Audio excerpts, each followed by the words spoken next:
Merry Christmas! Ho, Christmas ho, Day! ho. I hope you've had plenty of eggnog and presents already, because by this stage, I don't know when you're watching this, but you can be fairly certain I'm drunk. Yes. Yes. Yes. I had fully intended to be sitting here with my wee JD. I've got myself a really fancy glass. It cost £2, so it wasn't fancy in a monetary kind of a way, but it was really fancy, and I knew it was mine, and I knew it had to be mine whenever I showed it to Andrea, and she said, "That's disgusting." And I said, "I am so getting that." So maybe later in the show, I'll bring my glass on to finish things out in a sophisticated kind of a way. It sounds very exciting. Yeah. So it's Christmas morning. Have you all had a nice Christmas so far? What about you at home? Had a nice Christmas so far? Everybody wait. I'm assuming that was just thunderous applause and yeah. Well, I'm looking forward to my Brussels sprouts today. Today is the very special Brussels sprouts. I don't get many Brussels sprouts during the year. They make me fart a lot, but that's okay. Christmas is a time of the fart. All farting. Yeah. So time of sharing. So curried Brussels sprouts for you this year then? Oh, I never thought about curried Brussels sprouts. I'm glad you enjoyed that. Currently, right now, I'm probably cooking and will be for the next couple of hours. And I'll have a face on me like a slapped arse. Yes. Well, after dinner, I'm going to lie down for another sleep. And if I wake up from that, I'm going to do a little bit of hobby, play a little bit of guitar, and drink my Jack Daniel's Single Barrel Select, and be as merry as a pig in shit. Hee hee hee. Ho ho ho. Anyway, that's not why we're here. No, we're here to celebrate everybody else except us. Yes. Doesn't seem right somehow. Surely we're the important ones. You would have thought so, but alas. So this is a celebration of our community, the otters, the cogs, the people who keep us turning, grease the wheels, all of that. This is our annual love letter to all of you folk.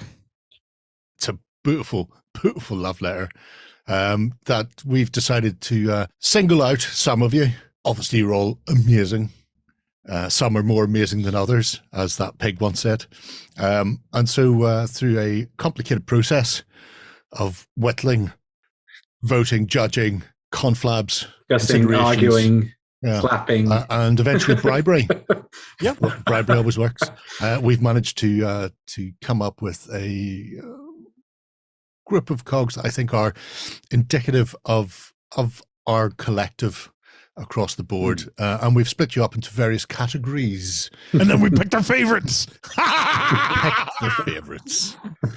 So what you see just before you get into that, right? Okay, yeah. So where this stems from is that, like, we do in the past, we did the annual awards with the beasties and stuff like that. There, come January, we'll be reaching out to you guys because we're going to do the industry awards in January. But during the industry awards, a lot of the time people say, well, you know, why don't you do a couple of things for the community? And then we thought about it, and we thought to ourselves, well, hang on a second.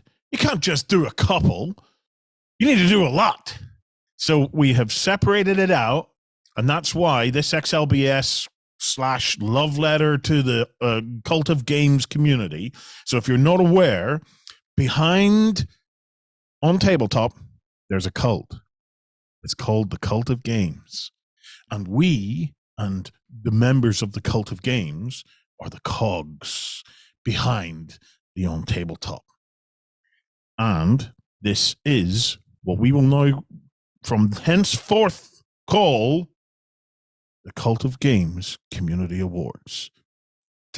You don't necessarily have to be in the Cult of Games in order to win. You just have to know about the cult. You just have to know about the cult. I mean, Warren's in the sanctum at the moment. You can see with all the red, eerie lights and everything. He's clearly summoning something. I was culting this up big time. So it's I've got my red lights on. I have no doubt there'll be a bunch of Dutch men clamoring at the doors to try and get into me. Into me basement. Into Gets me no back better. door. No. No. I don't know what to say here. Anyway, Shall we kick things off with our Yes. first category? we shall. Yes. The category is the Arty Apostate, which was granted or bestowed upon somebody who has painted a ridiculous amount of miniatures throughout. Emphasis on the ridiculous. Throughout the past They've really 365 milked that days. apostate. They really have. It's been an overwhelming amount, and even though we've managed to get down to 3 people,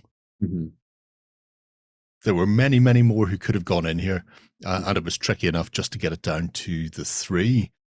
So, in reverse order, Yes. because like an award ceremony would do, the Because we're professionals here. That's the first runner-up for our Arty Apostate is Tuffy.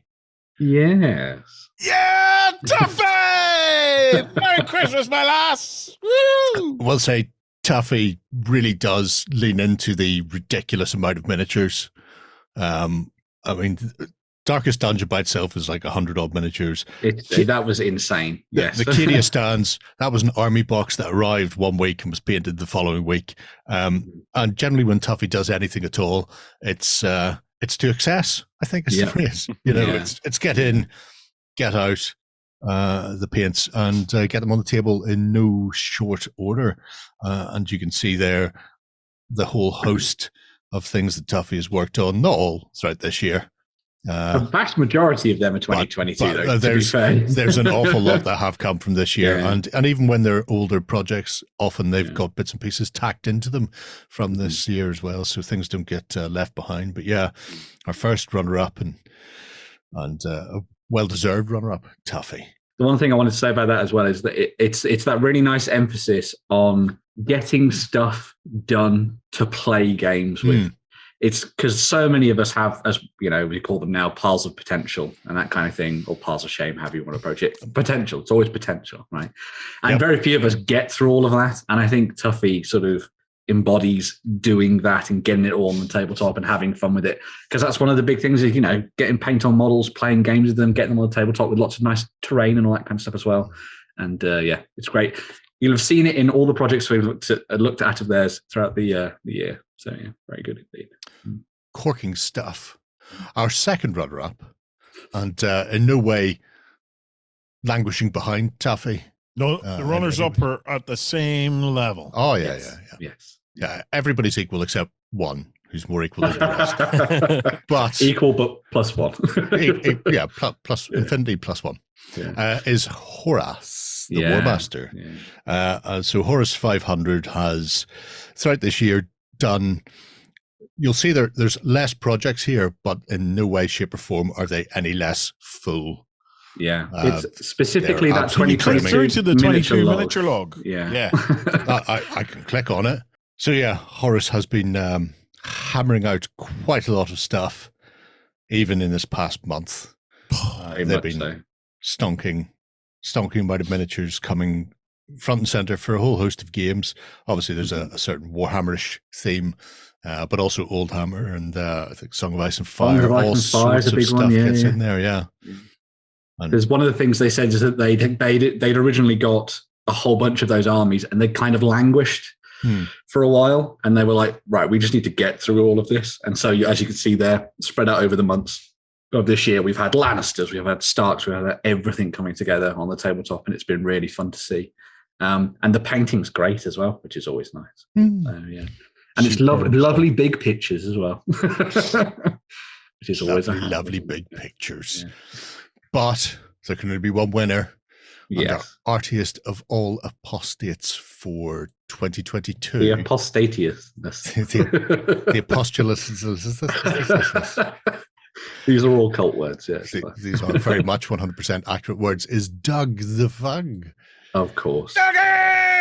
Yeah. A man who needs no introduction if you've been to a boot camp with him.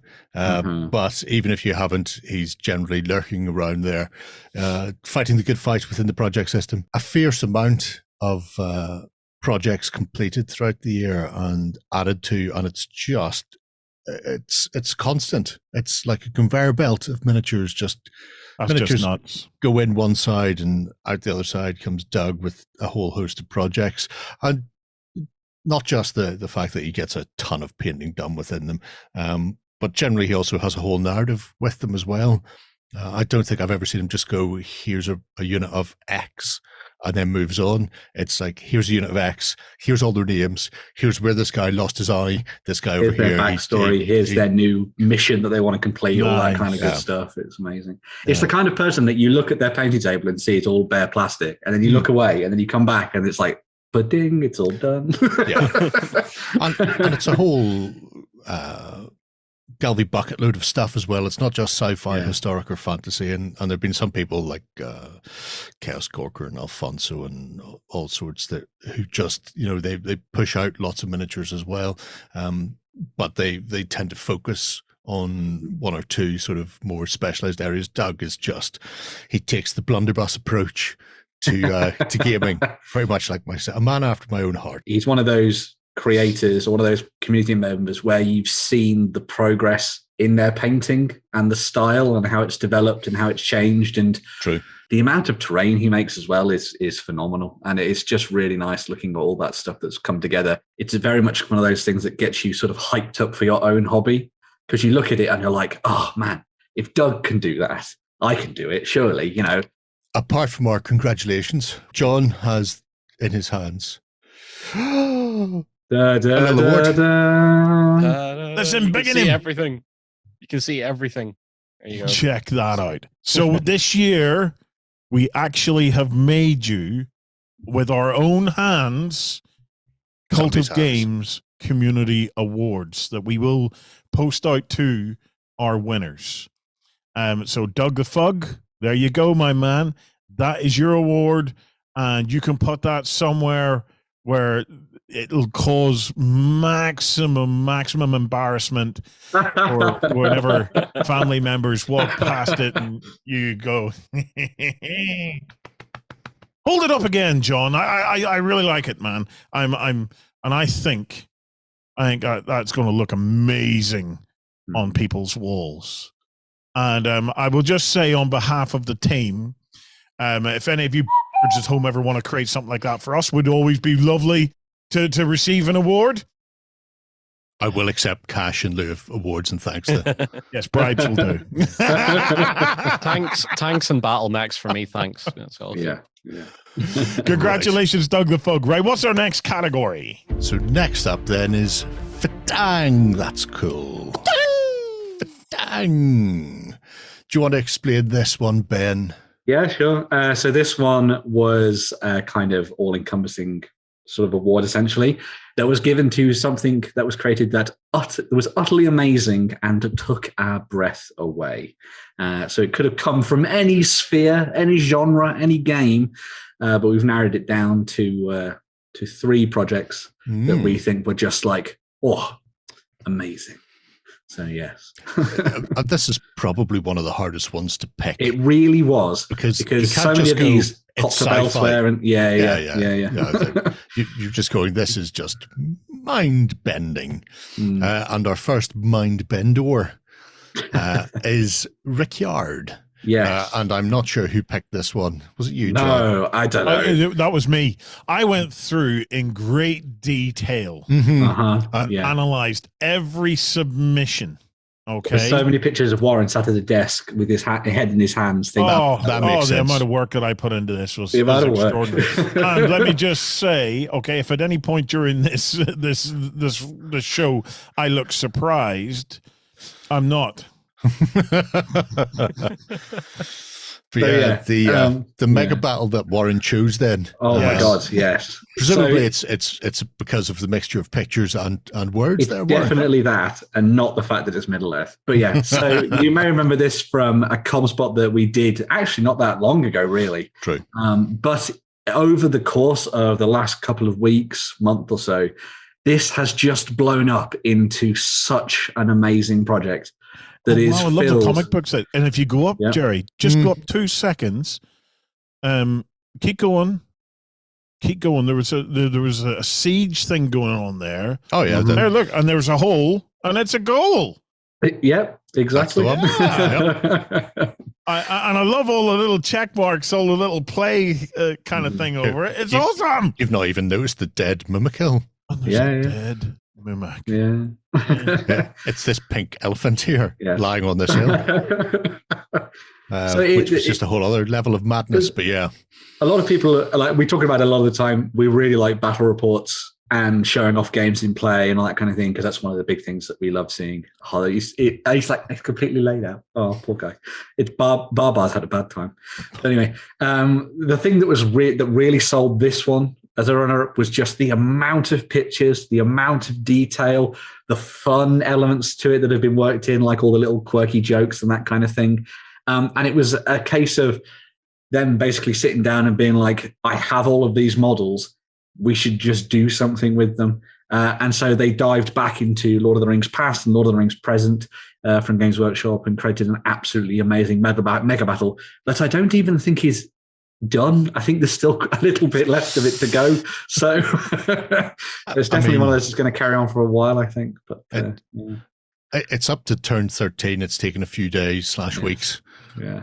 And yeah, there's more to see. And that was only our first runner-up. That was only the first runner-up. The first one, which is just insanity in and of itself. Our second runner-up in the Ftang That's Cool is the Saga of Symbaroum by Only One Pin Man. And this is a whole other level of borderline insanity in many respects. So Symbaroum is a free league RPG, game, fantasy RPG, and the world that they've created in that, Only One Pin Man decided, you know what, for Saga with a little bit of magic, really need a force for it. So he dived into the world of Symbaroum and put together his Saga force for it. So everybody comes from within that world, the various elements, the color schemes, the models selected to be part of the various kingdoms are as close to tied into the Symbaroum background as possible. That's amazing. And it's endless background and descriptions and lore and fluff and conversion ideas, kit bashes, everything you could think of. And it's one of those things where it's really nice to see someone, like, because Saga Age of Magic is one of those systems which has been designed so that you can use anything with it. Yes. And you run Except the danger for magic. You run the danger then of sometimes playing a game like that and nothing really having any coherence or any sense, and it's just sort of random armies going against each other. Focusing it in on a world like Symbaroum and that fantasy lore and world that's created around that, I think is fantastic. And it's such a really nice blend of historical stuff, Dark Age and medieval and all that kind of thing. Into that. Yeah, the photography and everything is phenomenal in this one. Yeah, it's absolutely mind blowing as well. I remember and that didn't win. No, that was only a little. And what do you mean, Warren? You picked this as a runner-up. A little sprinkling of coolness. Yeah. It was, it's cool, but in many respects, even though there's been kit bashing and there's been things designed in Tinkercad and all the rest, the coolosity level. I was totally fatanged by this one. it was 0 degrees Kelvin when we seen the winner, because it hit such levels of coolness that everything else stopped moving. It was magic. It was just beautiful. It was stunning, and it's one of many, many pieces that 42 has worked on throughout the year. Now, our winner is 42. Now he keeps changing the top and the title. So the ATAT is the newest thing. Is the newest one. This isn't what they've won for, although it is amazing. However, what they won for was building an entire Lambda class shuttle for Star Wars Legion. Oh my word! From the ground up. Well, I say from the ground up. Did use Lego Technica bits to do the gearing inside the wings, which I still think is cheating essentially in many respects. From scratch. But this is not a bot model. This is the passion project of one lunatic made manifest. Who loves Star Wars just a little bit. Yeah. He loves Star Wars like I love alcohol. I can hardly breathe. It's just a It's a level real of, thing. It's a level Yep. of kit bashing that ILM would look at and go, you know what? We should hang up our Greeblies. Because it was just absolutely sublime watching it come together. All plastic art, all working, all bells, all whistles, built like they would build a movie accurate prop. And in the past, I mean, he did light a Star Destroyer, and to be fair, at one point that was going to be his entry, and I went, you know what? But he bought that, and yes, he changed bits and upgraded it and blah blah blah and put lights in. But really, that's a model kit that anybody could buy and stick lighting in. Whereas this is a model kit, or this isn't a model kit. This is entirely scratch built. Obviously, when you go through the actual project, there's a ton of stuff in there, including Darth Jar Jar. I want to see if I can find the actual start of the Lambda, which I think is way on down now. Oh my God, there's so much stuff in here, 42, you lunatic. There we go. There's the basic shapes. You start seeing just it come together, and you're just thinking, that already looks good. But then layer upon layer of time, effort, and engineering has gone into it. Although again, you should have cut all those cogs out by hand. Why weren't you forging your own cogs? I mean, that's just lazy, sheer laziness. But I think on the whole, if anything's going to draw breath and make you go, "Oh my lord, what in the wide world of sports is going on with that?" Then it's that Lambda class shuttle. I mean, it's just stonking. Hold up the other award type, John. You could fly casual all you want with that. There you go. One of these is going to be winging its way over to you, 42. What's our next category? Next up, we dive into the mists of time with our historical project and our ancient disciple. The first of our runners-up for this category, so an amazing historical project, had to go to Panzer Kaput, who has basically, I think, kept Footsore afloat. Does feel that way. And Warhost at the same time, because they have bought literally everything, I'm fairly sure, for the Barons' War. And much like we've seen with some of the previous projects from the two categories you looked at already, this is just packed with detail and stories and videos and photography and painting ideas, descriptions, thoughts on gameplay, and everything else in between for essentially the passion of the Barons' War. There are multiple forces that have all been pointed out and talked about in great detail, why they've picked particular characters, why they've picked particular factions, and everything else in between. It's one of those we talked about. I think Lloyd mentions this quite a lot, of there being projects that exist on tabletop where if you were a newcomer coming to a game, you'd be like, go and check that out because it'll tell you everything you need to know about a certain game. Yeah, this does that, I think, for the Barons' War, and it has everything in it that you'd need, I think, to get the inspiration or whatever. The other thing that's really nice about this, and we talked about, I think, when we gave the golden button for it a couple of months ago, is that a lot of the stuff is like inspired by things like football teams. So you've got like Aston Villa kit used on some of the Knights and all that kind of thing, which I think is really nice. Which is quite good. A lot of the Knights in the Midlands. Yes. Yeah, I think a lot of the Knights are based on football teams, which then means that they sort of they cascade down. You've got a knight in his kit, and therefore his retinue is also wearing similar colours and so on and so forth. So there's a cascade in there, which shows it's also.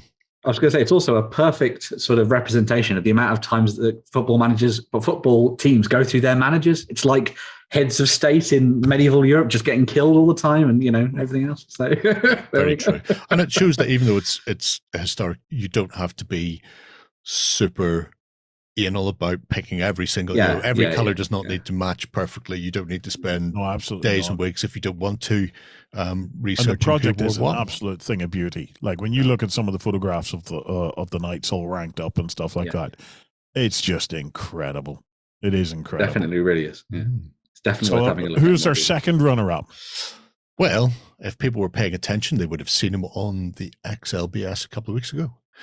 For our second runner-up is Michael, the intelligent Mr. Toad. And his Stalingrad Mega Battle. Yes. Good grief. Incredible project from start to finish, this one. Yeah. Really, really good. Yeah, so again, it was another massively in-depth project, taking in not just the miniatures themselves, but also the city of Stalingrad, the terrain as well. And this one has the detail in there where specific units are being recreated. This is more of the accurate, you know, button counter style of historical project, where you can go in and go, well, I want to know who was fighting there on the Soviet or German side, what was their kit like, what sort of armor or AFEs were supporting them. You will about Stalingrad just from this project. You know, it's, Michael has used it as a real opportunity to take a deep dive into that historical battle and to pull together as much of a learning resource as he could. And likewise with Panzer stuff. So you've got these really nice in situ, in world photographs as well, which sort of tell a story as you go through it as well, which I'm always happy to see things like that. It just sort of really sets off what you're looking at. And this is reminds me of magazines of old. Yeah. It's one of a handful of incredibly comprehensive historical sort of projects we looked at, and had a hard time sort of separating them out. It was very hard to narrow this down because obviously a lot of you cultists, a lot of you otters absolutely love historical wargaming, so you make a lot of projects about it. So who won it then? Wow.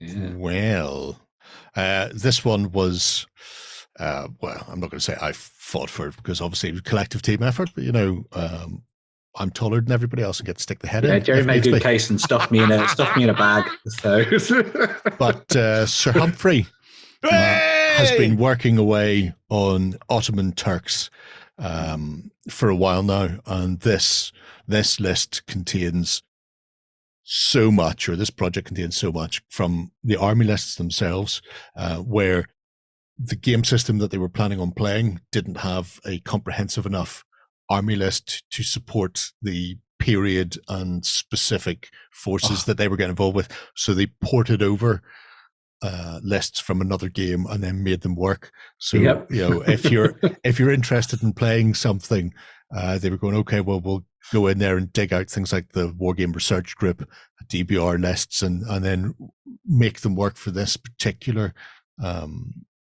game that they're playing. But beyond that, you have, again, a wealth of detail, some absolutely gorgeous miniatures, and really fascinating little bits and pieces put in there. Like he used like chain stakes to protect the cannon crews and things like that. So there's like conversions for those, which are a piece of defensive paraphernalia I don't think I'd seen before. And when you start getting sort of deeper and deeper into this, you'll start to discover that there's not just one army although there is obviously one massive 28mm army, but there's also a smaller, I think it's a 15mm version of it as well. Yes. So there's a couple of scales running throughout this. And that was one of the mad things. Yeah. Is that they said, I have all of these armies in 15mm, but I'll make them in 28mm so I can play the game with these different rules. And I was just, so you're going to make your entire collection again? Okay, cool. Yeah, that's fine. Yeah. And at that point, why would you not? And exactly. And again, it's one of these where it's not just a comprehensive historical explanation of the forces that were involved, and it's a really good resource, but also all the legwork that's been done, getting them together, explaining who they were, where they came from, the battlefield role, when they were sort of used and abused and various things. You know, it just comes together into an absolutely wonderful breakdown of the Ottoman Turks, and also a period that we don't see a lot of. If people are looking for World War II, chances are you'll find somebody doing World War II if you need to. But things like this, the minutiae of an unusual period and unusual time, and you might struggle to find the resources for it. So I was kind of blown away by that. Yeah. So yes, Sir Humphrey, retired, is our ancient disciple. Congratulations, man. An award will be winging its way off to you. So, in taking a look at an amazing science fiction project, we've come up with our Cosmic Creator Award. And weirdly, it's not just stuffed filled with 40k. No, yeah. Who would have thought that? Yeah. Being the massive 40k fans that we are, people probably have expected that, because I often see people on the YouTube saying, "Look at them." Oh, they love Grimdark so much. Yeah, GW fanboys. So our first is very close to home, unless I you wonder happen who to be fought for this one. unless you happen to be in Germany, in which case it's not close to your home at all. But the first runner-up for our Cosmic Creator is a bot war from Rumble, or Rumble8, as we fondly call him. And throughout the year, Rumble has put together a host of bots. He's a massive fan of it. He extols its virtue and takes it all over the place, demoing it and spreading the word of giant stumpy robots in the 80s, proper kicking people in the face. Champion of the bots. Yeah. But it's bot. It's been a really, really nice seeing the various factions come together, because you get these sort of 30-day challenges that they do. And I mean, after 30 days, I'm still washing and cleaning up mold lines on a lot of my stuff. So getting to see them fired out is great to begin with, but also you'll often see multiple color schemes or tests being done, or things matching the box art, and then the next time round it will be something entirely different, just to change it up a bit. So you get to see a whole host of techniques and bots being painted. And if you're going to go sci-fi, then why not go full 80s retro sci-fi and join Rumbly in mocking Tim and his inability to get bots in Germany. Congratulations. So who's our second runner-up in the sci-fi category then? So next up, we actually do have a little bit of grimdarky stuff, but it's from the era of 30k rather than 40k. Because this is Brushstroke, who has done amazing stuff and continues to do amazing stuff within our community. But it is their Horus Heresy paint schemes. So it's, when you look at these, you're like, well, I'll just put the brush down. I'll just go home now. Yeah, screw this. But they've essentially been working their way through different legions over the course of this year, once Age of Darkness had come out, and have been building up paint schemes, as you can see there, with video guides, and then showing them off at the end of them in this phenomenal way, as you can see here. The painting on them, I mean, I don't need to say anything really. It's just phenomenal. It's great. The basing's fantastic. The weathering, all of the extra bits and pieces that get added in, all of the things that then are tied in to make them fit and feel like the Legion themselves are really well fleshed out and brought together. Like with the Sons of Horus, you've got that really nice look of it, and the way that the helmet's been done and everything is fantastic. I mean, the Emperor's Children Terminator Praetor chap was just amazing as well. And it's just a fun little project that I think will be really nice to see how it grows over the next little while, because over the next sort of weeks and months, I'm assuming we're going to see a lot more legions popping up, a lot more videos. So it's one of those ones that's going to be populated very, very quickly, I would imagine. But of course, there could only be one Cosmic Creator. Yeah. Winner. Yeah. And this was another tricky one. Oh, but, yes. But thankfully somebody did Star Wars, and I love Star Wars. So it's easy. Yeah. Well, even then it wasn't easy. I mean, well, that's true. We did have a good think about this one. There were quite a lot taken and discarded, but in the end, Flaboy. The Congratulations. Darth Vader diorama really just my took God. the cake. Again, we looked at this in a comspot a month or so ago, and obviously was like blown away by it. But yeah, it's but it was such a neat little self-contained that just came out of nowhere diorama. Yeah, and it was just the idea of doing that part, the money shot from the end of Rogue One, where Vader was finally Vader, not an old man fighting another old man. in the 70s. But Yes. actually, the Vader that everybody feared, that everybody had read about and heard about, but hadn't seen, ever committed to celluloid. And it was just such a nice little, I almost say passion project. But it lent into the idea of the aesthetics of Star Wars, and also the sort of the idea behind putting a diorama together where you can go, well, it's viewed from this angle, so you can do things like the white center of a lightsaber, which if you're putting on a miniature that you're going to be playing with and it's going to be constantly turned and moving, that white strip changes. It doesn't make any sense. But when you're looking at this writ large as a piece of art that you're viewing from that angle, you can go to town with it. And it was just a really, really nice set of figures sort of put together, sculpted, and in the end, butchered down a corridor by Vader. And I just really, really appreciate bit of 3D printing, bit of kit bashing, little odds and sods to bring it all together. There's a simplicity to it. Yeah. You know, it's not overdone. It's not overcooked. It's beautiful. It is absolutely beautiful. Right. Well, a prize, one of our plaques of honor, will be winging its way to you. There we have it. That is our first bunch of winners. We shall be right back with a change of personnel and a bunch more.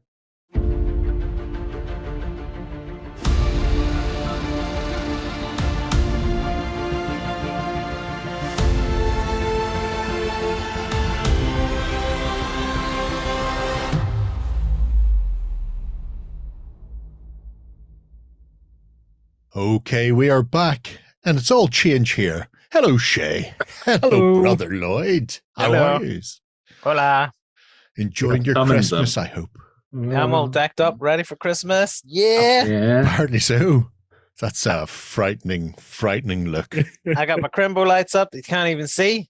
I got my resting Grinch face on. I'm ready. Good. Hey, also Christmassy fine. It's like, lean back, Shay. Lean back. Yay. There we go. It's a lesson. Lesson. I stole your joke, Jerry. It's okay. I'm 100% okay with that. I have absolutely no problem with that one iota. Anyway, we're all change here, but adulation goes on as we take a look at another 4 categories. The first one is our Master Magos. So this was bestowed upon, or will be bestowed upon, somebody who's really blown us away with an amazing fantasy project. And once again, there were quite a few that almost made the cut. Our first runner-up for the Master Magos section was Night Runner. Yes. And they were working on some tiny fantasy. Oh God, yes. And this made me very happy indeed. Yeah.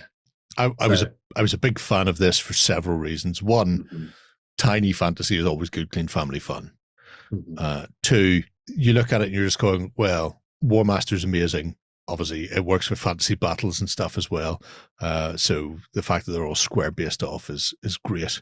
But it really reminded me just how much fun and how spectacular a look you can get from 10 mil.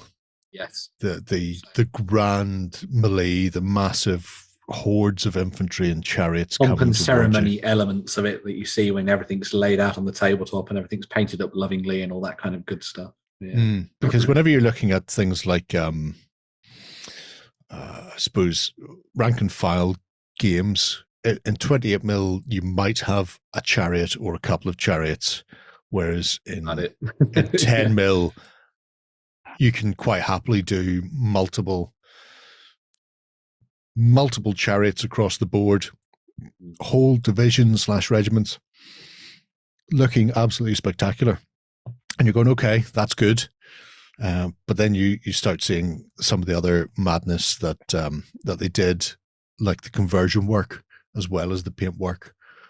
So you get things that are sort of stock miniatures straight out of the blister pack, so to speak. But then you also get them going, well, you know what, I need some Shadow Warriors, and they didn't do any Shadow Warriors, so I'm going to take some regular archers and then clip bits off and then add green stuff and make cloaks and make my own Shadow Warriors in 10 mil. This dragon is so good.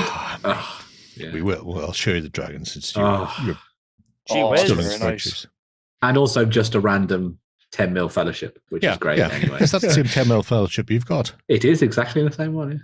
Are yours painted up yet and based like that? They are all painted up. They're not based like that. The amount of work that went into this was just absolutely stonking. And not just Really for was, yeah. all the archers in Christendom. It reminds me of, I've got a ridiculous amount of... There are the conversions thing. Yeah, I've got a ridiculous amount of 10 mil elves as well. But at no point had I thought, you know what I need to do is to cut the strips into individuals and doubles and then add cloaks and hoods to them all to make them into some sort of Waywatchery types. So you green stuffed all the cloaks? Yeah. And he's made all the little barricades for them to hide behind. Because that's what they look like normally. Yeah.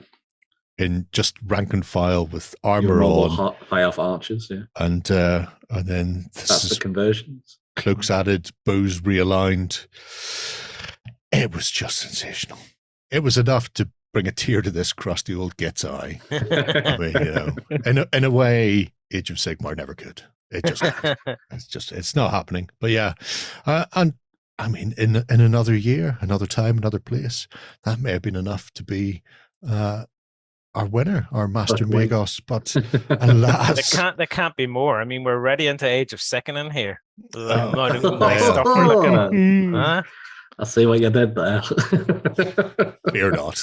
There were more in the way of the fantastical, and another of our fantasticules was a rebirth of Hero Quest. So this one was from Selden 9, who had managed to get their hands on a bunch of miniatures for sort of revamping Hero Quest, which is obviously came from the new version of the box set and all that kind of good thing. And I think what's really nice about this is that it was really good to see someone going through an entire box set of stuff and painting it all up in very interesting and different ways and having fun with the process, documented it in different picture forms and text and all that kind of stuff as well. And the final results, I think, are fantastic. And it really shows off, you know, what those new plastic models can look like if you put a little bit of effort in and bring them to life as well. I mean, obviously a lot of the work that went into it came from the use of contrasts and stuff, but it's a really nice use of it, blending together different tones and, you know, warmth and cold and things as well with it as well, as you can see in some of the images. I think the main thing for this one was just the fact that everything came together. It wasn't one of those things where it's kind of like, oh, I've done a couple of them and kind of left it. The whole shebang sort of came together really nicely. And there were some very, very sort of standout paint schemes in there. This one was probably one of my favorites. And the thing that drew me to it back when we gave the golden button and stuff, I think earlier in the year, was just the work on the fishmen. I mean, who doesn't like fishmen? Let's see the front. Let's see the front. Do Yeah. you want to see the front? That's not. You don't want to just see fishman butt. That's something you say often. That's not your catchphrase, Lloyd. Look at the lips on that. Yeah, pucker up. Look at the bums. But then you've got like all the little details, like making sure all the claws are like pinky purple, and then the fade that goes through the fins on the back and everything as well. I just think it's phenomenal work, and I really like that as well. So you can tell the two different Chaos Knights apart from each other on the tabletop. Well, more of them anyway. You're there in the different color schemes and stuff. I just think it's great. It's brilliant. Yeah, it was a cracking coming together of a board game you couldn't buy in probably couldn't buy in Germany, I imagine. It was very peculiar as to how they did Hero Quest. So. yeah. You're probably on firm ground if you couldn't get it in Germany. You're doing well. But yeah, there was some stone texture. There is chef's kiss. So. Yeah. There were some really, really nice bits and pieces throughout this. And like you say, it wasn't just that they'd got involved and started working on Hero Quest. It was that they'd completed the whole run of it in its entirety. So, but not the winner. Retro feel. Not the winner. Yeah. No, it's not the winner. Second year you didn't win. Wow. Warren was so nice to the runners-up, whereas Lloyd is like sticking it to you. Suck it, nerds. They all knew the risks. So who won, and what birds and badgers did they paint? Well, I was talked out of this. So don't worry, I didn't put any birds and badgers in. So this one actually went to, and the winner is, drum roll, all that kind of good stuff. Demon Sub with their project that delved so incredibly deeply into their playing of 5 leagues from the Borderlands. Yes, there is one model in there that's birds and badgers, but geez, all right, give me something, right? So the thing that was really nice about this project is that it was so all-encompassing. So it talks about the hobby elements and bringing the characters together, fleshing out their backstories and all that kind of thing.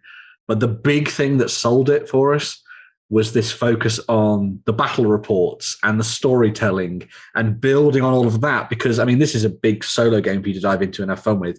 And so much has been played out on this. There are games that have been played out on battle mats that are obviously these tiles have been pulled together so that they can do sort of interior locations to fight against different characters. Doug the Fug again. All the painting on the miniatures is phenomenal, as you can see here as well. And it's been really fun seeing how both the hobby side of things and the storytelling and the gaming has just sort of all mushed together to create an absolutely fantastic project that is one of those kind of aspirational ones where you're like, why do I not do solo gaming? If other people can do it, I should have the time to do this kind of thing. And yeah, just the amount of detail and effort that has gone into this is brilliant and definitely worth diving into yourself and having a look at. It also shows that when you're playing through a game, you don't always have to think in the same terms. So yeah, the game moves between dungeon crawl, a more exterior sort of location, exterior skirmish games, and even things like, say, using things like I think the look battle mats get a look in as well. They do. Yeah. So it's really a case of lovely. Not only henges, but Zulu wore bell tents there, which obviously I'm right at home for. But yeah, the fact it was like, well, I'll use whatever I need to use tabletop wise or game wise to actually tell the story and play out the scenario, and breaking the mindset of being restricted in it has to be a tabletop game, therefore I must set up a board every time. Yeah, you can jump around to your heart's content, no matter whether you're playing a coherent storyline. Doesn't mean it has to occur in the same place. Yeah. Did they say what they made those maps in? Because they were very professional looking maps. The ones up here? Yeah, the dungeon maps. I think they were downloadable versions of them. Yeah, the one-page dungeon, the generator, and then available as. And then use that to inform how they built the MDF ones, as you can see there. So yeah, because those are, I think TT there's Combat or something, the TT, right? the ones that they made for Dungeon Saga, I think. There we go. That would make sense, especially with the cracking patterns and stuff on them. Yeah. But yeah. The other thing that's really good about it, I think, is that it goes into the detail of why solo wargaming can be such an interesting idea. Because it focuses the hobby mind every time you sit down to play in a way where you're like, right, so I have scenario 1 to do. What do I need for that? I need to buy, for example, some knolls. I need to make sure I've got the rocks ready. I need to get some trees and all that kind of thing. And so for that period of maybe like 3 or 4 weeks, you focus on building things to get to that scenario to play that. And then you go on to the next thing and the next thing. So it gives you these really nice signposts for your hobby and how you develop and change it. And then by the end of it, you've got everything you could need for a whole host of fantasy war games and everything in between as well. And obviously that doesn't necessarily mean that it has to be tied to fantasy. That could apply to sci-fi, pulp, anything else in between as well. But I just think it's fantastic. It's really, really well done. Also, when you're playing through a game like this, where it's so heavily narrative driven and you're looking to tell a story, what you run into with campaigns is that trying to keep other people engaged is tricky, and you might have a couple of people who don't mind playing every week, and then other people go, well, I've got my ass kicked, I'm going to give up now, I won't be around, and therefore they ruin it for everybody else. Whereas if you're playing a solo game like this, it means you can tell the entire story and tell at your own pace as well. So if you've got time to play a couple of extra games, you can play a couple of extra games. If you need to give it a break for a week or 2 or 3 while you get some other stuff painted up, you can do that as well. So a winner there in Demon Sub for your 5 Leagues project, you will be getting a wonderful gift in the post. Yeah. Have we named our trophy? What is our trophy? Oh yeah, we need to give a name to the actual trophy. It's the community award, obviously. But generally, like you can't the golden Ankh. There we go. Of course, the Wargamer Ankh. The Wargamer Ankh. The wank. For short. Oh, well, that's going to stick now, even if we don't call it that. So there we go. That's unfortunate, because if that becomes plural, like the Oscars, then it becomes the wankers. That's true, yeah. It is definitely sticking now. We know what everybody who on this show is, both the presenters and the winners across the board. Moving away from the world of fantasy, well, I say that, taking a fantastical look at history with our Pulp entry and our Pulp Prester. Who is our first runner-up? So the first runner-up for the Pulp Prester, which is an amazing Pulp project, goes to Elmir, who has been doing some phenomenal work over the last year when it comes to bringing to life the world of dystopian wars and the dystopian age in general. Elmir does some frankly stunning fleets. I would also have accepted stonking steampunk fleets. The painting is always like on point. They are often brought together very, very quickly. You'll often see like a box set will land and then it'll be like, boom, done. And in very good form as well. Oh my God, I love the little Canadian flag there as well. That's really nice. It's really cute. Yeah, a little Prussian one on the Imperium stuff there. Good. There's a really nice use of metallics, a little bit of non-metallics here and there as well. I always like seeing the water bases that Elmir does. I think, like, I love the ships, but it's the little water bases that I think are just lovely. It's so nice. You could just throw the models away and just have bases. Nothing but bases. I have entirely subs. It's very consistent. Yes. The paint job across that range, and the water bases are very consistent. I wonder if he's using an airbrush on that. Like, it looks a bit airbrushy. Looks a little bit airbrushy. We can find out. I will have to go down because I want to find the big ship, simply because one of the things that caught my eye was the fact that he'd added little acrylic rods and fighters below the aircraft carrier. Now, they're not separate.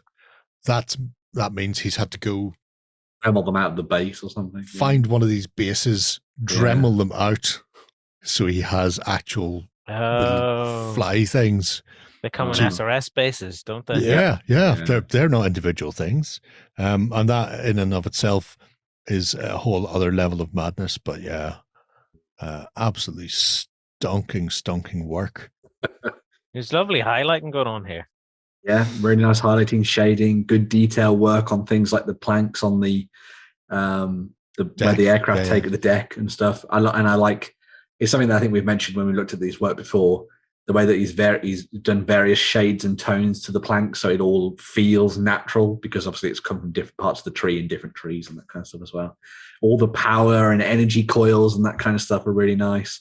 And yeah, it's one of those ones where you'd look at it and be like, how do I paint my my dystopian wars? Here's a guide. Do it like this. So and it's not just the one fleet either. There's been a host of fleets, myriad of different ones. Yeah. Pretty much any time he could lay his hands on a ship, then he's got it. It got painted up and added to a fleet somewhere. You know, they don't really do any half measures there, which is always nice to see. But you didn't win.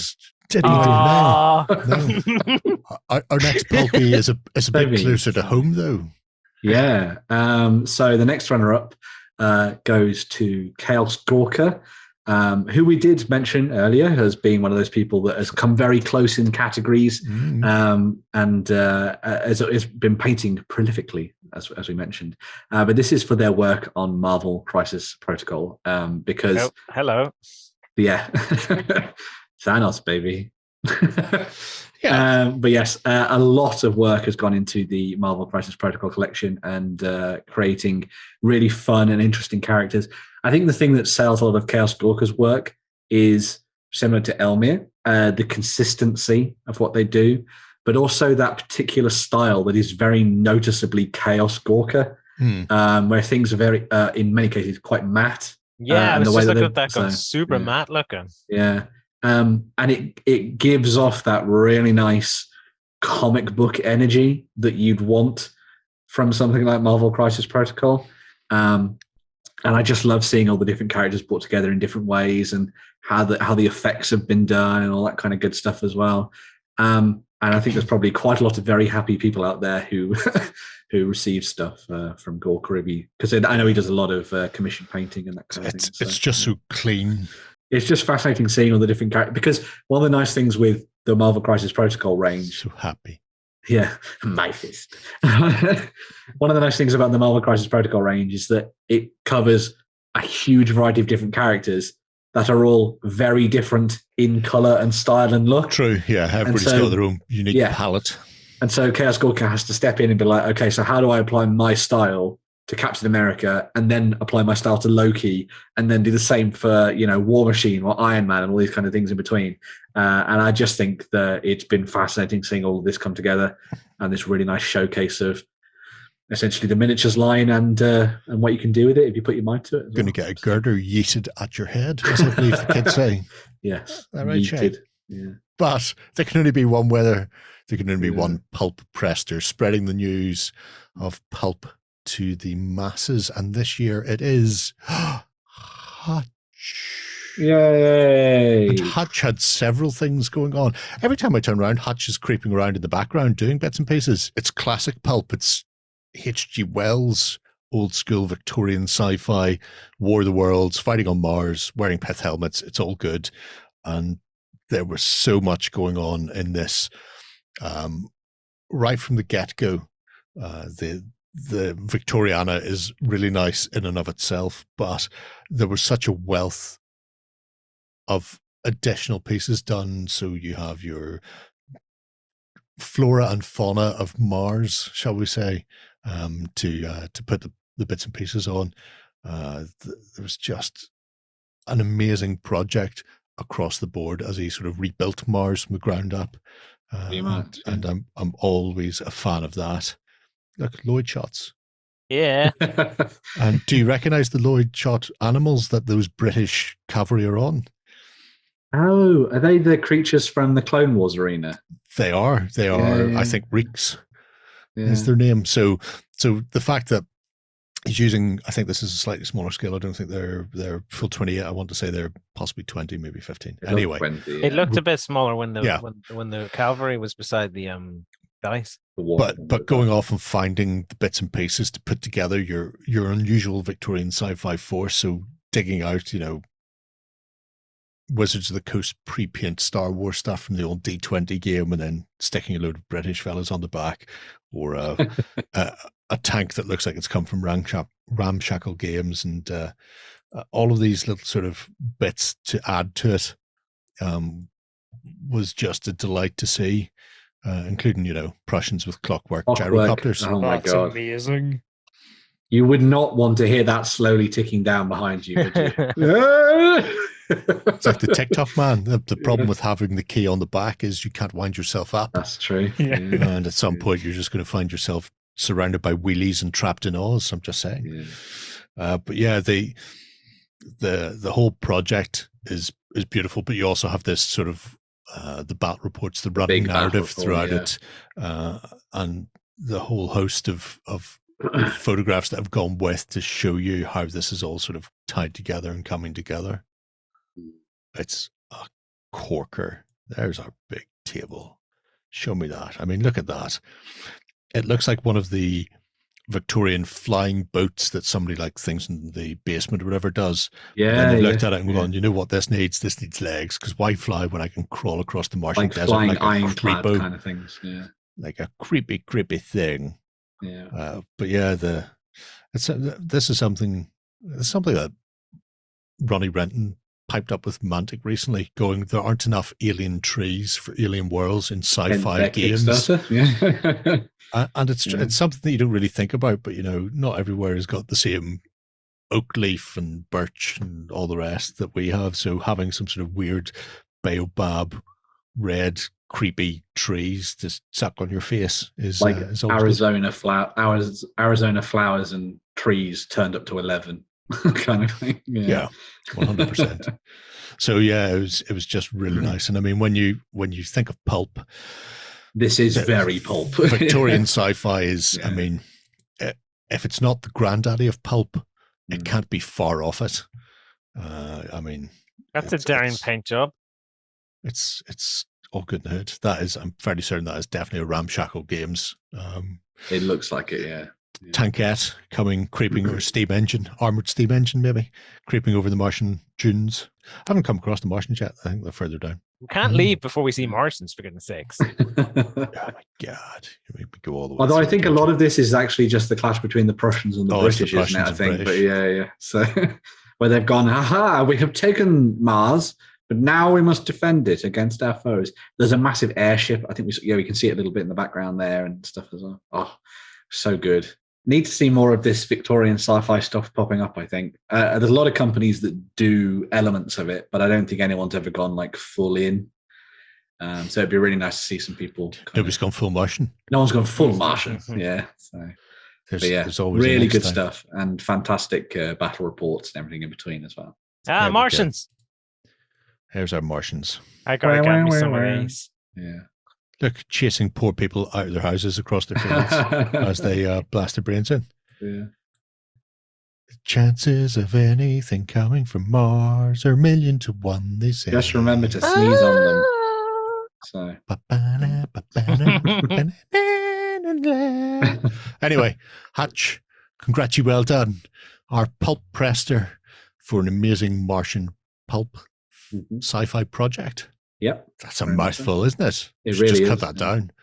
Well done, Hutch. There we go. See, that's much easier. Next category is our Masonic engineer. See what we did there? Masons, building, engineers.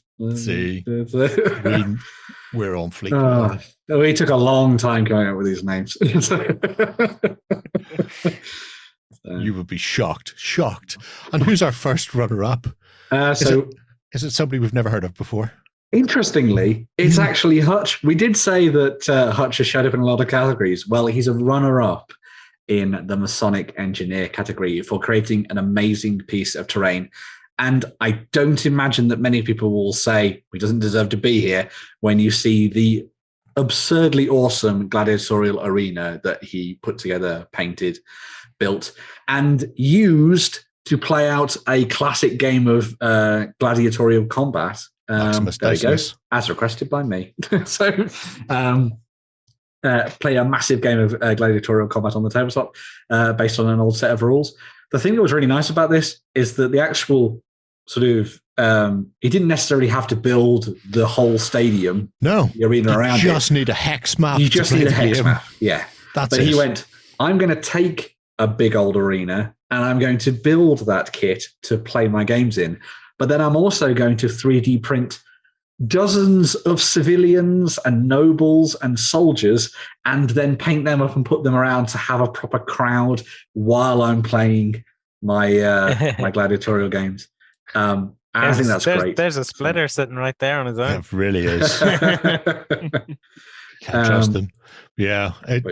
It's a stonking little project in and of itself, but like you say, the additional accoutrement, the having the Colosseum around it, the fans on the seats, it's just a really, really nice little addition that totally unnecessary and 100% better for it.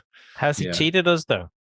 Has he just built one half and just photographed? No. The whole thing has been built. Yeah. If I go way down, we'll see the full thing.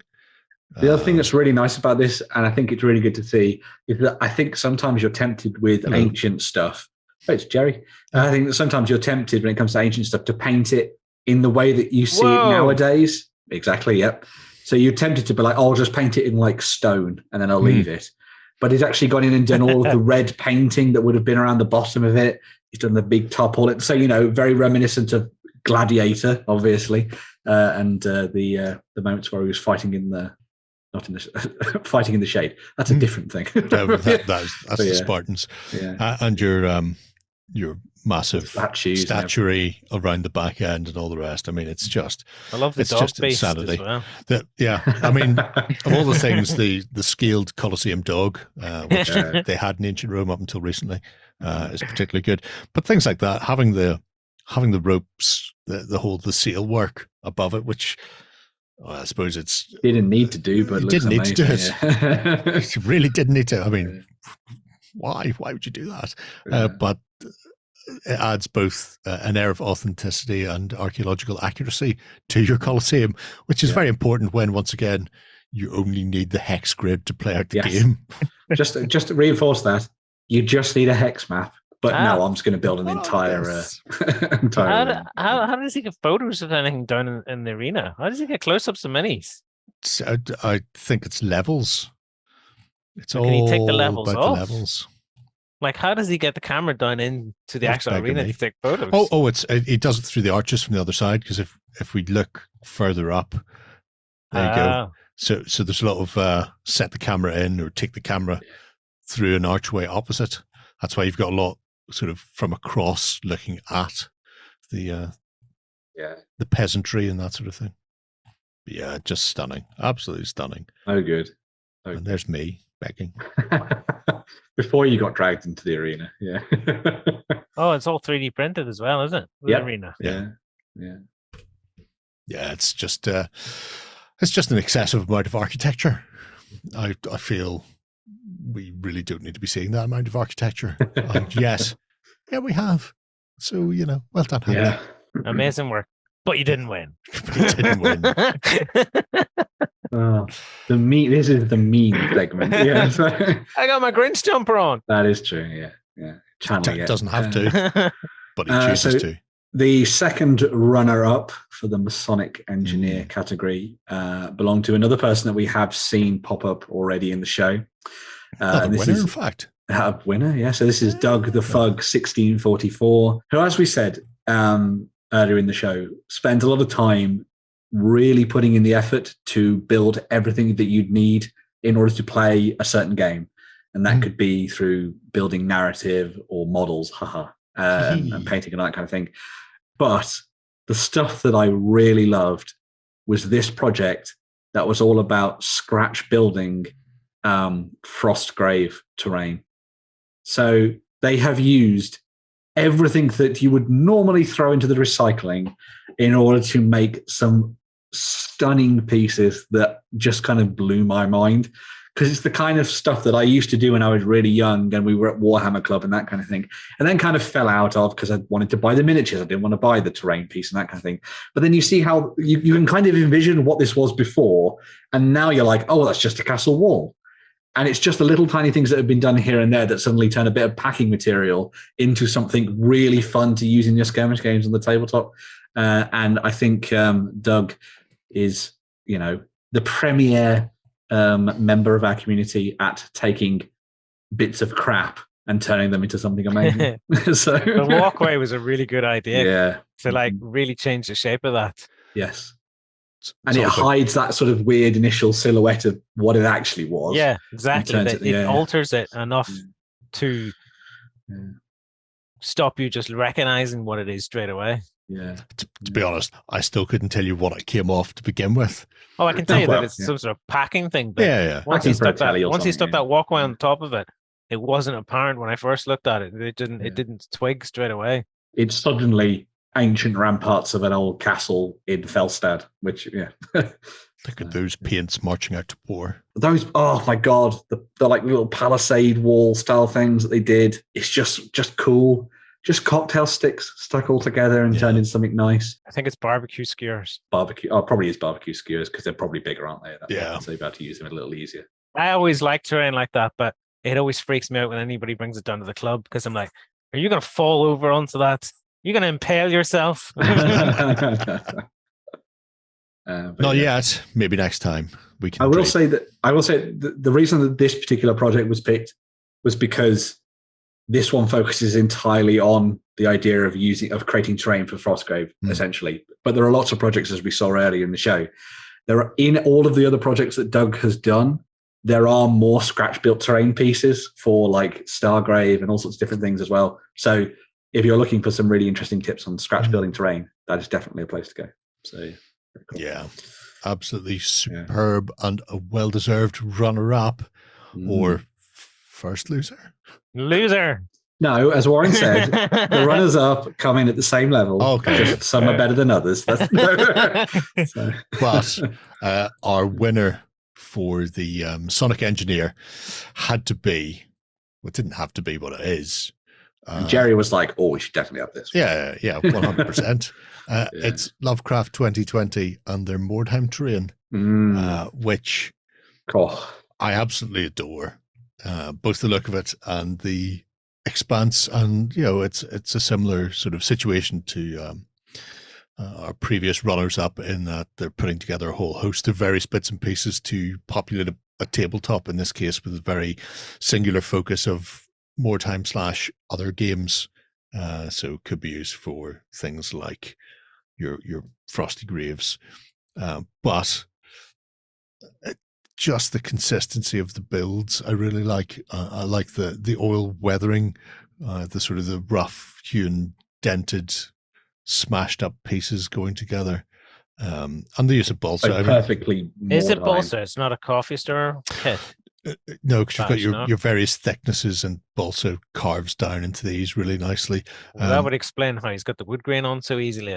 Yeah, but I mean, the coffee stores work in places, but being able to go in and you see that there? Depths. Scoring them, that's a pain in the butt. Scoring coffee stores. Yeah, they're too rigid, too strong. He's done that for everything, like the window paint, like the window frame and everything. Just battered things up that little bit extra to give it that sort of gritty Mordheim grimdark feel, which I think is. And even things like using the wire mesh to make the leading in the windows. That's such a good idea. Which is a really nice effect and totally unnecessary.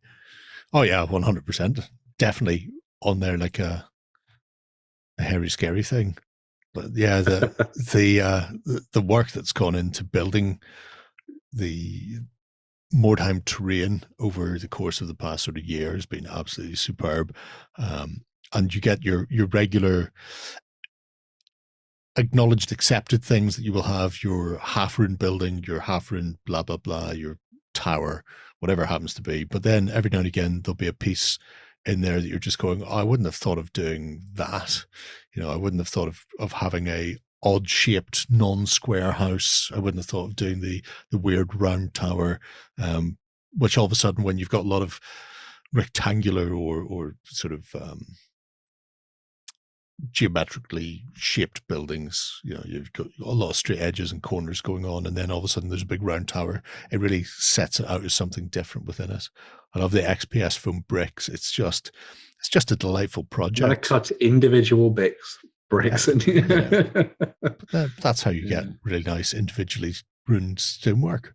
You could have just put a piece of foam core down, take the cardboard off and engrave one side of it. But again, you have a very regular look to your rune, whereas this just sort of shows you're not having to do you're not having to do a whole base of a building. You're only having to do about a quarter of a base of a building. Therefore, your quid's in. Why wouldn't you? I mean, it's just great. But it's just come together over time in such a fantastic way. Inspirational stuff. Yeah.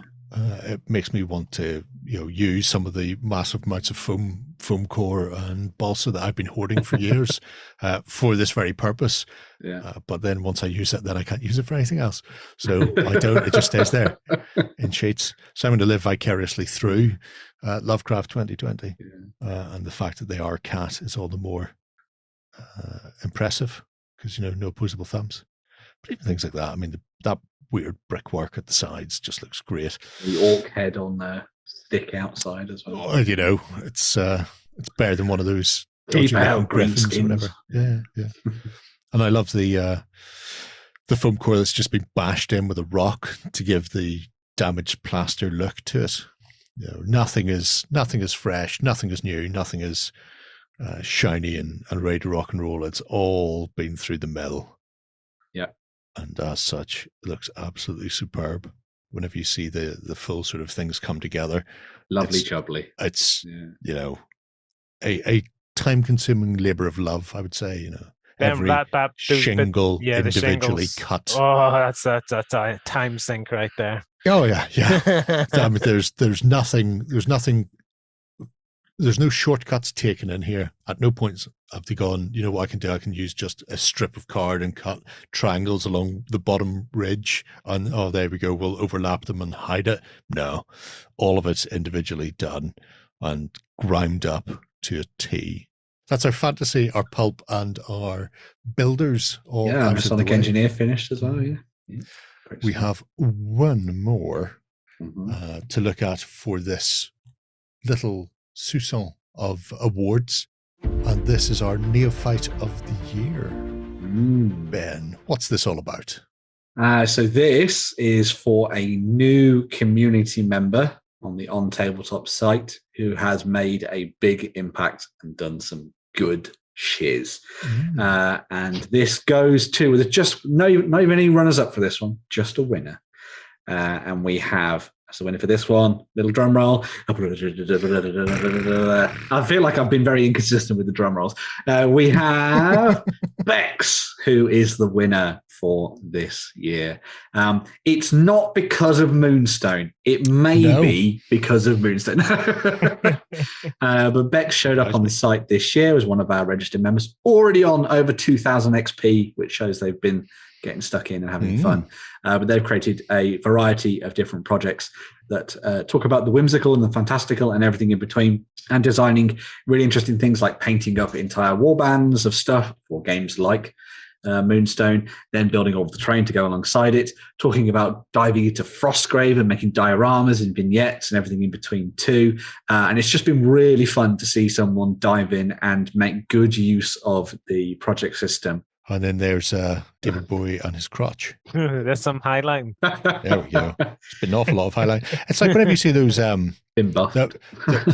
those bronze statues of like dogs and stuff, and they've got like really super shiny noses. I imagine the Goblin King is something very similar there. But it was terrific to see somebody jump in and start just working through various projects, going for it, and forcing their significant other to actually paint stuff as well. Yes. And this, the heck? This is possibly one of the best Frostgrave warbands you will ever see in your life. Yeah. So that is a actual wizard and apprentice with their little gingerbread army. How cool is that? And this was done like in summer, but it's so incredibly Christmassy, which makes a whole lot of sense for this show. So there we go. It was almost like it was portentous of what was to come. Played for and how gods. cool is that? Yeah. Imagine those coming across the table at you, Shay. Yeah. Coming at you with a sharpened candy cane ready to stick it up your jacksie. I'd be shaking. You would be. You got from all the canes. sugar that you get from eating them. That's the yeah. It's just going to eat your army. Not the sugar rush I was expecting. But yeah, the Frostgrave, obviously the Frostgrave and the Moonstone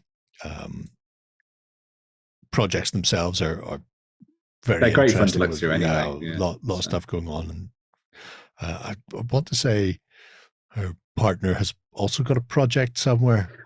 I can never find it when I'm looking for it, because he's been forced into painting stuff up, because there's no playing point some Moonstone and stuff. There's no point in having a significant other if you're not going to make them be your opponent. Can I play that back on repeat for my partner? Because she has a Sylvaneth army that she hasn't painted yet, and I keep talking about it, but it's going the wrong way there. But but even things like this, a little prototype design game that they're working on themselves, which haven't seen anything else from it since, but hopefully we'll see some more, because it'd be nice to see. We haven't done a game design challenge in a while. But things like this look very interesting. Already a lot of work gone into that already, which is really nice to see. So yeah, as you say, hopefully we'll see some Filthy. more of that coming forward in the future. It's So. an OP card that needs to be dropped from the game. But yeah, have to say, as far as making a sort of a significant impact in your first year here, this is definitely a way to do it. And obviously the fact Moonstone, it's The way to Joey's heart. yeah, it's a good way to get me on side right off the bat. Those gingerbread men can also be used in Saga, for example. I'm just saying. Yep. But yeah, that really would be an age of magic. oh, could you imagine? Be age of diabetes by the time you're finished.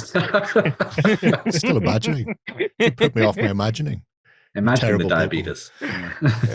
Shocking stuff. But yeah, congratulations, Bex, for being our Neophyte of the year. Yeah. Welcome to the cult. Remember, bring 2, turn 1. That's how it worked in Buffy.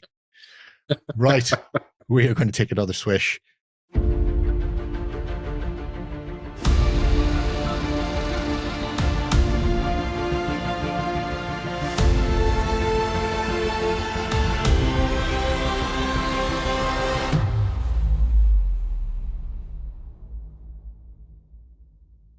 All right, we are back to round out the award ceremony.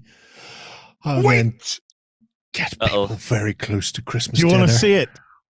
Do you want to see it? I did promise you. I did Your promise glass? you I'd show it to you. Yeah. There it is. It's full of my the finest blue. Hang on, let me see here. Yeah. Have you filled it with WKD or something? I'm very Oh, it's suspicious of Romulan what that ale, blue, man. blue liquid Oh, might I'm be. glad you thought that, because all I think of was whenever you see a Tenna advert. The thing that they pour the liquid from. You see, I was just thinking he'd taken Skywalker's blue milk and put it through a Brita filter. Oh, maybe, yeah. It's a very nice glass. It's a very It's a fancy lovely glass. glass, isn't Yeah, it? Yeah. very good. Yeah. Super So- fancy. Yeah. Got to Cheers. get And the pinky Federation's up. finest banned Romulan ale. Oh. I've been sipping a couple of wee vodkas into it there just to spice it up, get easy to because in the Be far afraid, future of the be Federation, very they're all afraid. lightweights, so they didn't realize That makes sense. Yeah. They need a wee vodka in there just to Christmasify the thing up. It's either that or they have to drink Picard's wine.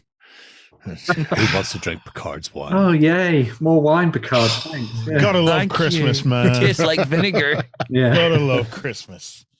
Well, one of the important things about Christmas is time with the family. Yes. And we feel that you're all our family, but one significant family member who alas is no longer with us is Suetonius Polinius, Andy Zeck, who was a colossus. He was a pillar of the community, and really I don't think there's anybody who knew him who wasn't touched by him over time, and tragically taken all too soon from us. So we talked to his wife and asked if it would be possible if we could have a Andy Zeck Memorial Award, and the family were amenable to letting Andy live on in the community as an otter and a cog. Andy was a supremely generous man, generous with his time and generous with his knowledge, and you know, just a lovely guy to be around. And it was a big shock to a lot of us in the community when we lost him. Oh, it's a couple of years back now. But we wanted, you know, even since then, our plan has been to have, you know, an Andy Zeck Award, something. So the Andy Zeck Award, we present to a community member who has made a significant contribution on an impact on the community. Now, really, I wish we had 5 Andy Zeck Awards, because you know there's a load of you that fall into this kind of category, but we can only choose one. Who's going to take the Andy Zeck Award for 2022? Well, this year we have given it to Tim Nice But Dim, or Sundancer, as he may or may not be known. But yeah, he's always there, whether it's in the Discord complaining that he doesn't have enough coffee, or suffering through the unofficial hobby hangout with me on a regular basis. He don't laugh at that. Or and the weekend thread. Yeah, the weekend thread. Unofficial weekenders threads as well. Yeah. That he keeps going and engaging the community, and he's always there in the comments below the line in various videos and articles. You'll always see Tim there. In some cases, complaining that it's taken 174 days for Bot Wars to arrive. Maybe, perhaps, potentially, but he is always there, and he's a stalwart of the community. I would say, he's somebody who's always approachable, amenable, and in many respects reminds me of Andy from the way he gets on and engages with the community, and has a right old laugh with everybody, all and sundry, and sort of, he doesn't paint as much as Andy does. Andy painted like a legend. Tim, man, he was monstrous. Andy was better. There's no doubt about it. In the grand scheme of things, there is only one Andy, but the pale imitation. I think if Andy could pick someone to pass the baton to, I think it would be Tim. Yeah. And it's a pleasure for us to be able to take the moment to remember Andy, but to do it in a constructive way where we are not only remembering him, but reminding us all as a community that there are people within this community that they're special, and they do their best to prop us all up and to keep us all trucking on. And I definitely want to say a massive thank you to Sundancer, because he is great crack. He is great crack, and he's relentless. He just gets on with it. He just does it a week in, week out. He's been doing his thing and committing and feeding into this community, and the community would not be German efficiency without him. That's what it is. It's German efficiency coming to the fore. It pretty much is. He's a German as well. But we'll try not to hold that against him too much. Well, I mean, there is one that I have to take. I need to make sure and send this particular award Ultra Snail Mail. Oh yes. Right, just out of badness. Do a thing and put half a Bot Wars miniature in it or something. I have some doubles here, because I bought blisters after boxes. So if we smash a couple of those and just throw a couple of limbs in, that would be so mean. Yeah, can't even put it together. We just print out the cover of the core set. Hold it around the award perfectly.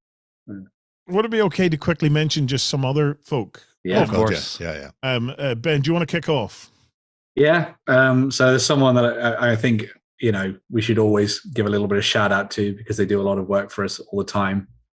You'll have seen them popping up and giving us a little bit of a laugh every so often down on the main part of the website. But Caesar continues to do brilliant work for us on the Justins and Dragons comics, not just because he gives me endless avatars that I can use for changing on Discord, but fulfilling all of my dreams of turning me into an iguana.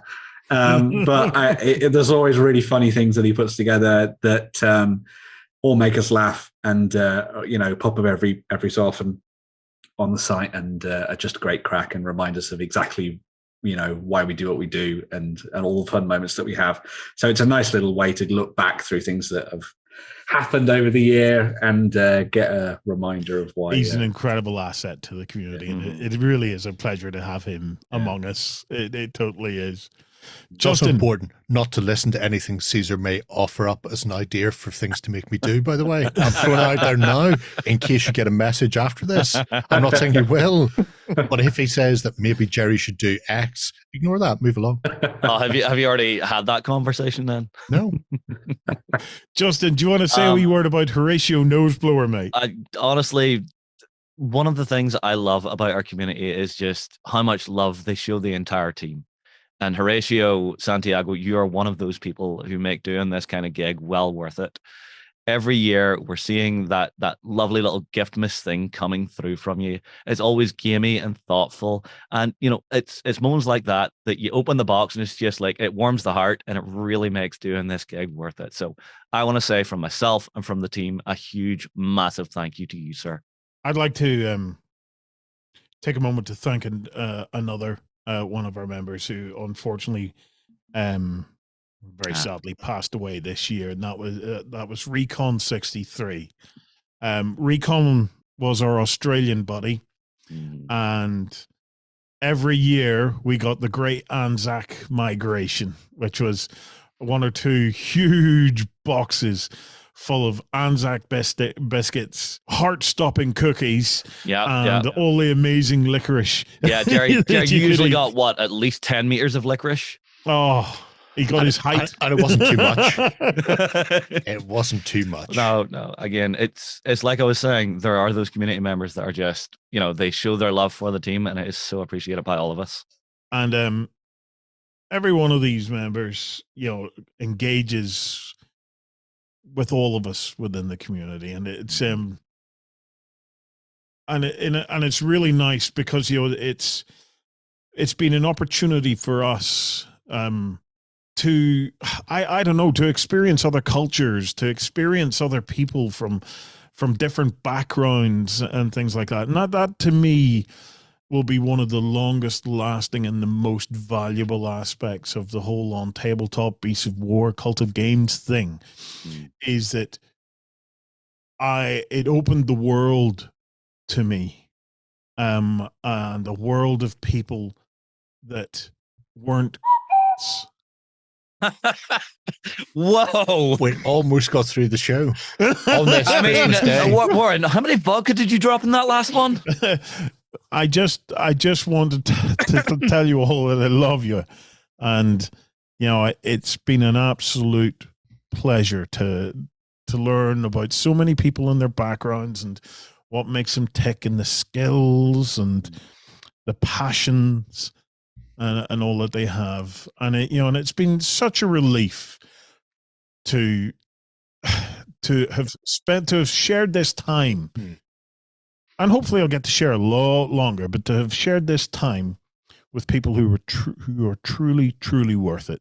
Yeah, I mean, the whole reason we put this show together is because of you guys in the community, you guys and gals in the community, because you make what we do worth it, essentially. Like, all your comments, all the things you say, all the jokes we have, all the stuff on Discord, whenever we do little sort of competitions and challenges and all that kind of thing, and the inventiveness that you bring to the tabletop. All of the projects, I say it week in, week out, but doing the ComSpot and sitting down and going through that on an afternoon during the week is one of the highlights, because I just get to see all of the amazing things you do and pick out all the amazing Birds and Badgers projects that you put together. But other than that, looking at all the other things, I guess, as well, and all the other games, I suppose.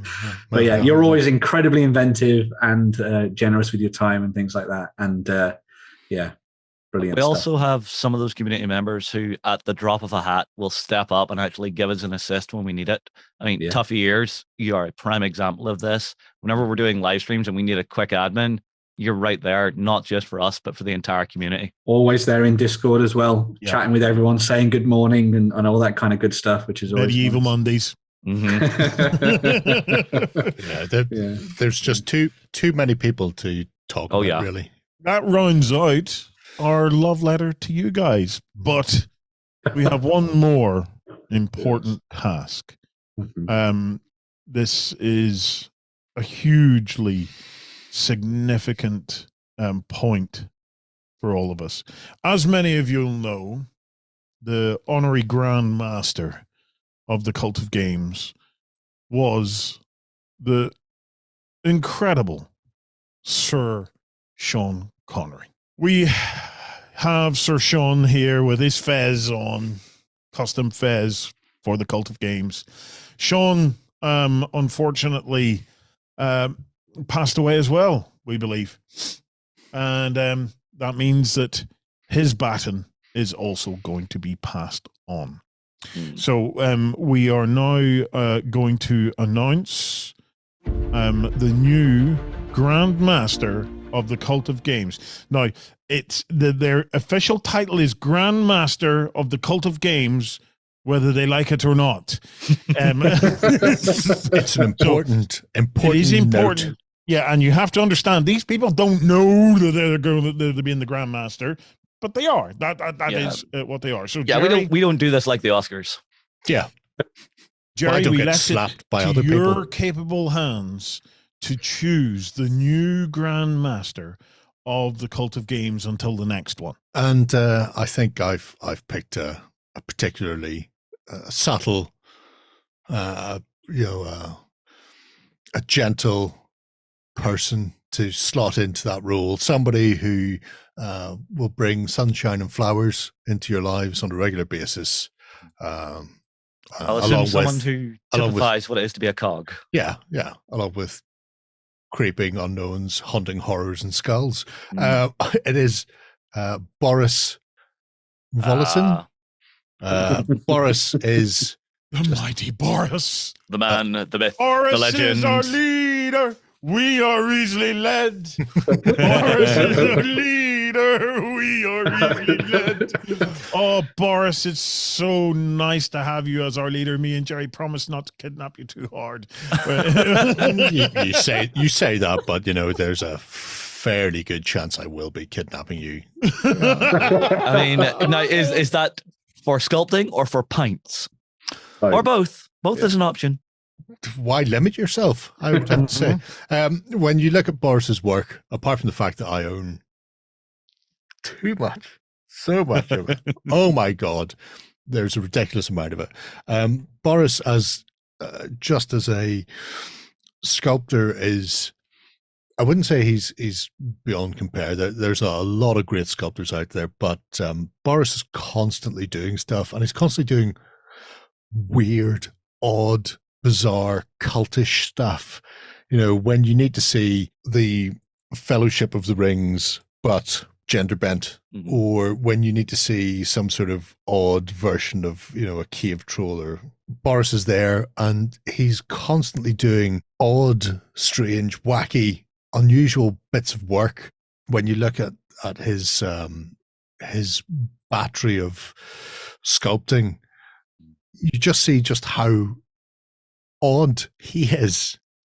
And I mean One that. of us. I mean that in a most beautiful way, because you'll get these strange, unusual things like the cute, whimsical, delightful little baby, but at the same time surrounded by haunting skulls and throwing something into some sort of bizarre cauldron. You'll get Boris working on esoterica, where he'll take a picture of an old leather chair in the corner that's creased and cracked, a bit of and PVA battered. glue in a blister pack or something. Yeah, and then he'll go, "Oh, what would that make?" And then he'll do some sketches in pen and ink off the back of that, and then he'll sculpt something, and you're going, "How did you come up with this pure batshittery?"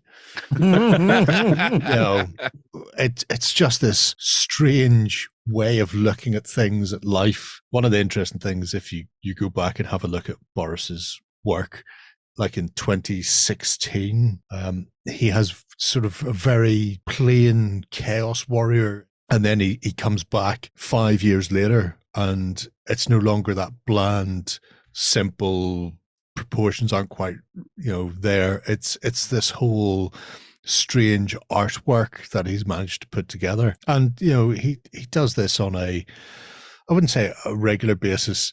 He sort of runs the line between artistic representations of the human form in a very clinical, nailed on way, and then the next thing you'll have this bizarre, strange, amorphous blob monster of a troll, or the four horsemen of the apocalypse, but writ large in some other way. And you're just looking at it, you're going, well, I can see where that comes from now that I've seen a bit of Boris's work, but beforehand I would never have gone anywhere near any of this. It's just a joy to behold Boris's sort of adaptation to everything. Yeah, he looked at regular fantasy and went, you know what?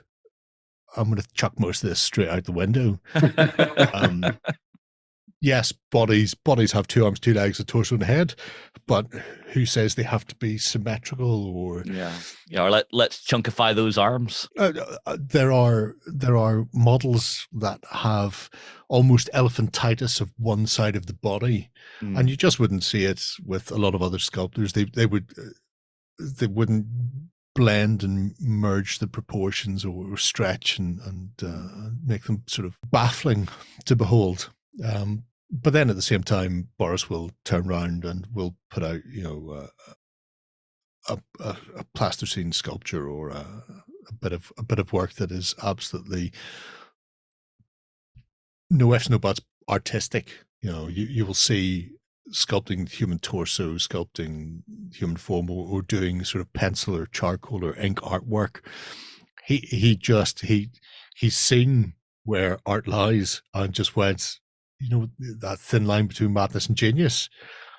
He's on a catastrophe curve and he's just staying on it. All right, I thought he was just dancing back and forth over it. Oh, no. There's a reason why companies like Zeck used him to make all of the Hero Quest new miniatures. Yeah. Why Westphalia work with him constantly for all of their things.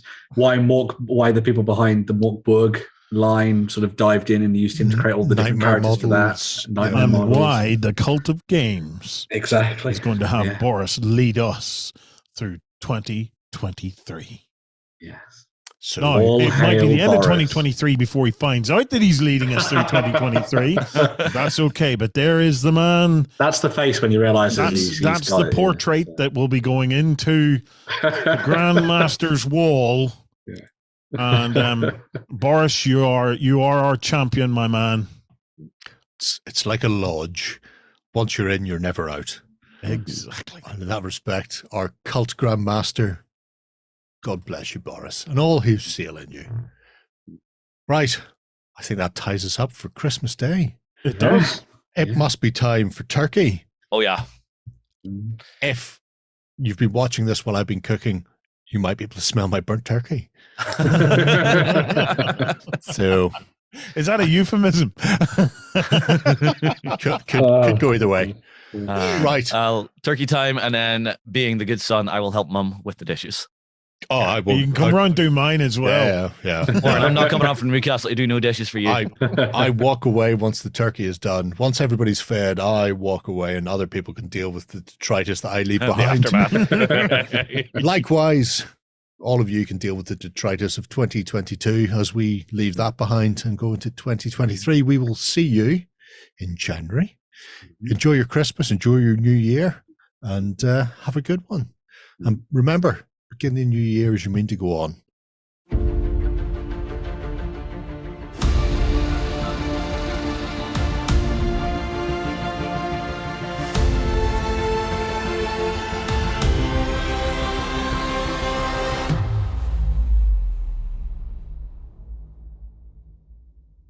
Go ahead and check out our other content on screen now. And while you're at it, why not hit subscribe and remember to ding our dong. Go on, you know you want to click it. Go on.